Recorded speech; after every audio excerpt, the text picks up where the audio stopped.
বিশাল একটা তথ্য আছে এখানে। দেখো, তুমি যদি আমাকে তোমার ব্যাংকের ক্যাশ বইটা যেটা দেখাও যে তোমার এত কোটি টাকা আছে, আমি বিশ্বাস করব, আর কেউ নয়। কিন্তু সবাইকে, গোটা পৃথিবীর সব লোককে দেখাতে হবে না। কিন্তু গ্রামের যদি 1/4 লোককেও দেখাও, তাহলে কি হবে? হ্যাঁ রে, আমাকেও দেখিয়েছে, হ্যাঁ ওর অত টাকা আছে। ও বলবে হ্যাঁ রে, আমাকেও তো এই সেদিকে দেখালো অত আছে। যখন গ্রামের 1/4 লোক দেখবে, দেখে যখন এই কথাটা বলবে, তখন সেই বিশ্বাসটা দৃঢ় হবে। এবং আমি যখন একা দেখে প্রচার করব, সেটা কিন্তু দৃঢ় হবে না। সেই জন্য আমরা কুরুক্ষেত্রের ময়দানে যেটা দেখতে পাচ্ছি, সঞ্জয় দেখতে পাচ্ছেন, আর তার সঙ্গে সঙ্গে কে দেখতে পাচ্ছেন? অর্জুন দেখতে পাচ্ছেন। ধৃতরাষ্ট্র শুনতে পাচ্ছেন। কিন্তু অ্যাকচুয়ালি ভগবান এই বিশ্বরূপটা বহুজনকে দেখিয়েছিলেন।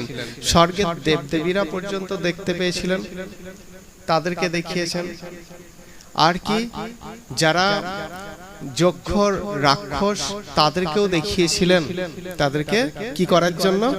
তাদেরকে তাদের কার্যকলাপ থেকে দূরে রাখার জন্য দেখিয়েছিলেন যে তোমরা শান্ত হও, আমার এই রূপ দেখো। তোমরা তো নিজেদেরকে ভীষণ বলে মনে করো, বিরাট বলে মনে করো, ভীষণ উগ্র বলে মনে করো।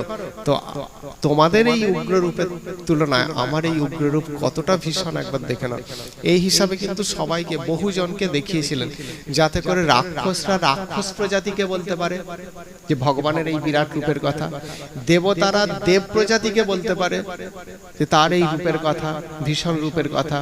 হ্যাঁ, সিদ্ধ ঋষিরা যাতে করে তাদের প্রজাতিকে বলতে পারে, মানে তাদের ক্যাটাগরিতে যারা আছে তাদেরকে বলতে পারে। আমার ক্যাটাগরির লোককে তুমি বললে আমি কি বিশ্বাস করব? সেটা আমার ক্যাটাগরির লোক যদি আমাকে কিছু বলে, আমি সেটা সহজে বিশ্বাস করব। দেবতারা যদি দানবদেরকে এই কথা বলতে যায়, তারা কি বিশ্বাস করবে যে কৃষ্ণের এই বিরাট রূপ এরকম? তাহলে রাক্ষসদের বোঝাতে গেলে কাকে বোঝাতে হবে? আর এক রাক্ষস গিয়ে বোঝাতে পারবে যে হ্যাঁ রে, আমি দেখলাম। সেই জন্য ভগবান কিন্তু, ভগবান একটা কথা নবম অধ্যায়ে বলেছেন না, যে সমহম সর্বভূতেষু, অর্থাৎ আমি সমস্ত জীবের প্রতি সমভাবাপন্ন। এখানেও কিন্তু তার একটা ইঙ্গিত দেয়া হচ্ছে, ভগবান যে সবার প্রতি সমভাবাপন্ন, সমান দৃষ্টি সম্পন্ন, সেটা এই বিশ্বরূপ দর্শন করিয়ে সিদ্ধগণ, দেবগণ, রাক্ষসগণ, যক্ষগণ সবাইকেই কিন্তু দেখাচ্ছেন। তার মানে কি?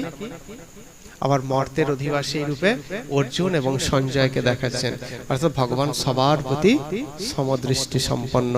এটাও একটা তথ্য এখানে বোঝা যাচ্ছে। ঠিক আছে, ভালো প্রশ্ন অবশ্যই।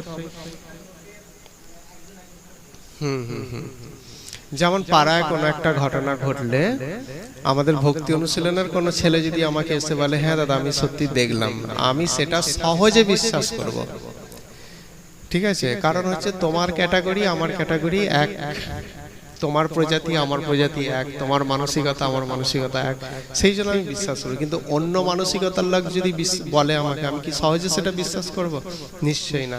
সেই জন্য ভগবান এখানে সবাইকেই দেখাচ্ছেন এই বিশ্বরূপ। হ্যাঁ, তারা কি করছেন? গন্ধর্ব, যক্ষ, রাক্ষস, সিদ্ধগণ সকলেই বিস্মিত হয়ে আপনাকে দেখছেন। তার মানে সবাইকেই দেখাচ্ছেন এটা। হ্যাঁ, আচ্ছা, তারপরে দেখো